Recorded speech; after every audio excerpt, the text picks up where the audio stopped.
हम यहाँ पर उस चीज़ का वीडियो बना रहे हैं कि यदि आप महात्मा गांधी रोजगार गारंटी स्कीम में किसी बिल को एडिट कर रहे हैं, उसमें जीएसटी की एंट्री कर रहे हैं, तो वो कैसे करेंगे। इसके लिए सबसे पहले आपके पास जो भी लॉगिन से आपके बिल चढ़े हों, पीओ लॉगिन से चढ़े हों तो पीओ लॉगिन, और यदि ग्राम पंचायत लॉगिन से चढ़े हों तो ग्राम पंचायत लॉगिन, उसको आप ओपन करेंगे और अपने सामने एक बिल नमूना बिल के रूप में रख लेंगे।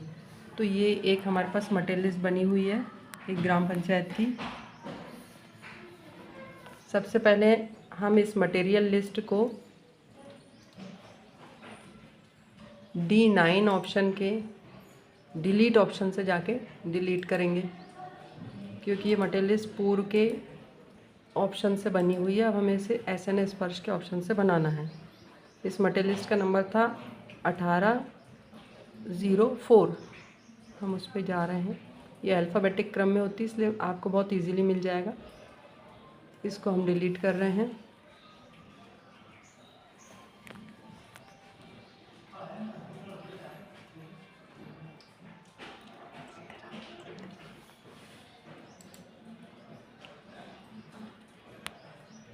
ये ओपन होने में थोड़ा टाइम ले सकता है।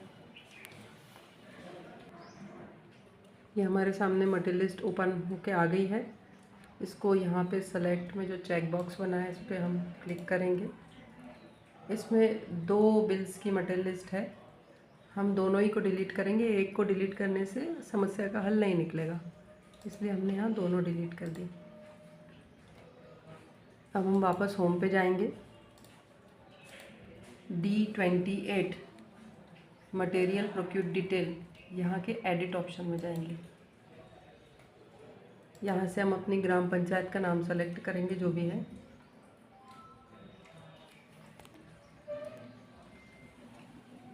शुरू हो जाओ।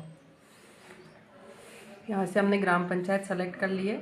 फिर हम कार्य की श्रेणी सेलेक्ट करेंगे। उसके बाद में हम यहाँ से वर्क कोड सेलेक्ट करेंगे। इसका वर्क कोड है 99807। ये रहा। अब हम इस पर टिक करेंगे। हमारा जो भी बिल नंबर हमने डिलीट किया है वो यहाँ पर हमारे सामने ओपन होके आ जाएगा। हम इस बिल को एडिट करना चाह रहे हैं। इस बिल का क्रमांक है 197। कोसे कंस्ट्रक्शन का बिल है ये। तो हम यहाँ से 197 नंबर सेलेक्ट करेंगे। यहाँ से डेट सेलेक्ट, यहाँ से विक्रेता का नाम सेलेक्ट करेंगे और यहाँ से हम डेट सेलेक्ट करेंगे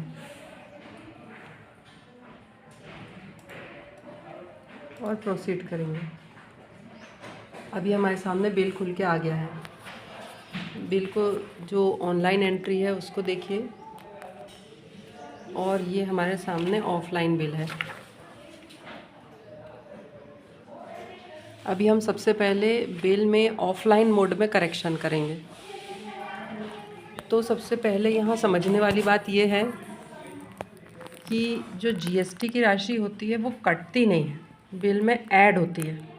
तो हमारे पास ये जो राशि है इसमें जीएसटी की राशि ऑलरेडी ऐड है। तो हमें सबसे पहले वो राशि निकालनी पड़ेगी जिसमें जीएसटी की राशि ऐड नहीं है, क्योंकि हमको नरेगा पोर्टल में दर में सुधार करना होता है, यहाँ उल्लिखित दर में। इसलिए आसान तरीका यही है कि जो दर दी गई है हम उसी में एडिटिंग कर लें। तो यहाँ बोल्डर की जो दर दी हुई है 173.258, हम उसका सबसे पहले मनरेगा परिषद के द्वारा जो जीएसटी की दर के लिए एक पत्र जारी हुआ है, उस पत्र में उस दर का विवरण देख लेंगे। यहाँ हमने देख रखी है। तो इस बोल्डर पर 5% की दर से जीएसटी लगता है। इसके लिए सबसे पहले हम जो 173 रुपीज़ यहाँ लिखा हुआ है उसकी दर में, उसमें चेंज करेंगे। तो हमें 173 डिवाइडेड बाय जितनी भी हमारी दर होगी उसको हम 1 पॉइंट के बाद में रख लेंगे। जैसे 5% है तो 1.05। ध्यान रहे 1.5 नहीं करना है, 1.05। हम इस दर में इस संख्या का भाग दे देंगे। तो जब हम ये भाग देंगे तो हमारे पास राशि आती है 165 रुपीज़। इसी प्रकार दूसरी चीज़ है, सबसे पहले आप इसमें दरें निकाल लीजिएगा, क्योंकि जो जीएसटी की दर है वो आपको पेपर से देखकर ही मेंशन करनी है। दूसरी चीज़ है बजरी, उसमें दर 831 है। ये जो मूल्यांकन के आधार पर आई है वो दर हमें लेनी है। तो 831 डिवाइडेड बाय 1.05, जब हम इसको निकालेंगे तो ये राशि आती है 791। इसी प्रकार इसमें तीसरी चीज़ है सूचना बोर्ड। हम इस पे अगर राशि 5% की दर से अगर हम निकालते हैं तो ये आएगी 1.05 की दर से 952 रुपीज़। तो अब हमें ये 3 नई दरें प्राप्त हो गई हैं। पहली दर है 165, दूसरी दर है 791, तीसरी दर है 952। इन दरों को हम यहाँ पर पुट कर देंगे। पहला आइटम जो कि हमारा 173.258 की दर से था, इसमें हम पॉइंट की वैल्यू को भी ले सकते हैं, मगर उसमें कभी कभी 1 रुपये का अंतर आ जाता है, इसलिए हमने राउंड फिगर में लिया है।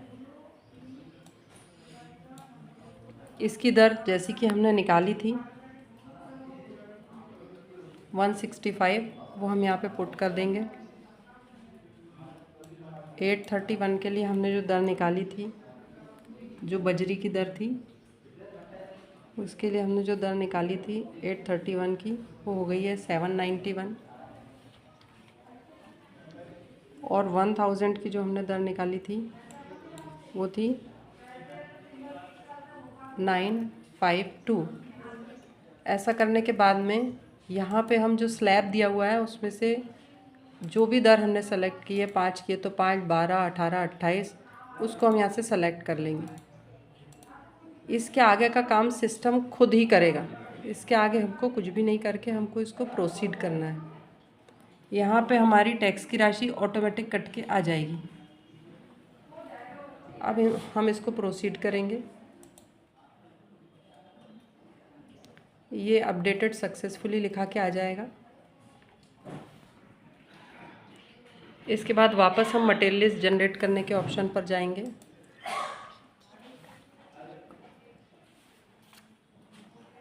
यहाँ से मटेरियल लिस्ट जनरेट करेंगे। जो भी आपकी पंचायत है वो आप सेलेक्ट करेंगे।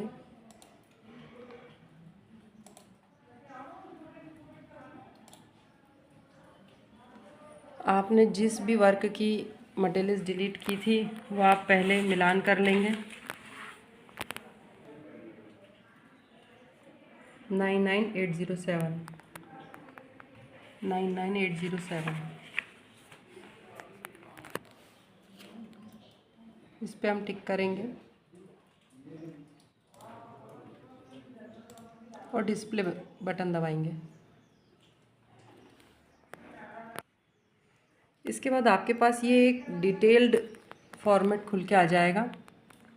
इसको आप यहीं स्क्रीनशॉट लेके ज़रूर निकाल लें, क्योंकि ये आपको आगे कहीं नहीं दिखेगा। इसमें आपको प्रॉपरली दिखेगा कि कितनी अमाउंट है जो वेंडर को पे होने वाला है और कितने का टैक्स कटा हुआ है, और फिर जो नेट अमाउंट है वो क्या है। ये जो यहाँ पर लिखा हुआ है TDS ऑन CGST और TDS ऑन SGST, ये राशि, और यहाँ जो स्टेट टैक्स लिखा हुआ ये राशि, ये एक ही है। तो आप इसको इससे कंफ्यूज ना हो। अब यहाँ पर देखिए, यहाँ एक बिल और था 708 नंबर का, 708 रुपये का, जिसको हमने एडिट नहीं किया है, इसलिए यहाँ पे ये पूरा 00 लिखा के आया है। तो ये ज़रूरी है कि जब आप कोई भी मटेरियल डिलीट करें तो उसमें जितने बिल हैं उन सभी को एडिट कर लें। अभी हम उदाहरण के लिए आपको ये एक ही बिल बता रहे हैं, पर आपको ये मटेरियल डिलीट करके और दोनों बिल एडिट करके फिर एक मटेरियल बनानी पड़ेगी एक साथ, या तो फिर आप एक ही पर टिक करके उसकी मटेरियल बना लें। तो हम इसमें एक ही पर टिक कर रहे हैं। ये जो फिगर आपको यहाँ पे दिख रहे हैं, ये आपको मटेरियल लिस्ट में नहीं दिखेंगे। यहाँ आपको मटेरियल लिस्ट में सिर्फ वो राशि दिखेगी जो कि वेंडर को पेड होने वाली है। यहाँ पे जो पहली चीज़ है वो ये ध्यान देने योग्य है कि जो GST की राशि है वो कटती नहीं है, वो राशि जुड़ती है तो वो जुड़ के वेंडर को ही दी जा रही है, और टैक्स जो है वो 2% कट रहा है, और वो आधा आधा CGST SGST में डिवाइडेड है। तो ये इससे कि हमने 18% दर लगाई है, 28% दर लगाई है, इससे ये बिल्कुल कंफ्यूज ना हो कि वेंडर को राशि कब मिलने वाली है। वेंडर को पूरी राशि मिलने वाली है, उसका सिर्फ TDS कट के उसको मिलेगा। अब हम यहाँ पर प्रोसीड करेंगे। तो ये इसलिए नहीं हुआ क्योंकि वहाँ पे एक कंसर्न था, हमने उसको टिक नहीं किया था। हम फिर से करेंगे।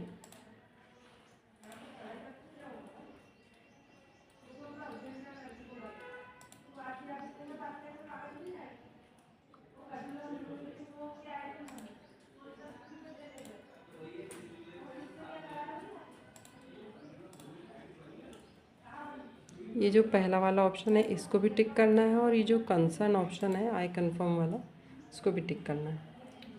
इसको फिर आप प्रोसीड कर दें।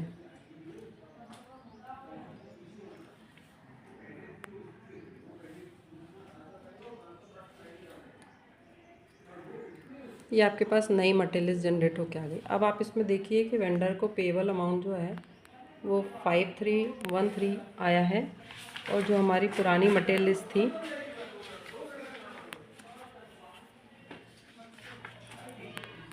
उसमें अमाउंट था 5417। तो ये जो बीच का अमाउंट है ये टैक्स है, ये ऑटोमेटिकली कट गया है। लेकिन यहाँ पर जो नई मटेरियल लिस्ट जनरेट हुई है इसमें टैक्स की राशि आपको अलग से कहीं नहीं दिख रही है। इसलिए ज़रूरी है कि जो इसके पहले का पेज था आप उसका भी स्क्रीनशॉट निकाल कर रख लें, ताकि आपको कोई कन्फ्यूज़न ना रहे। धन्यवाद।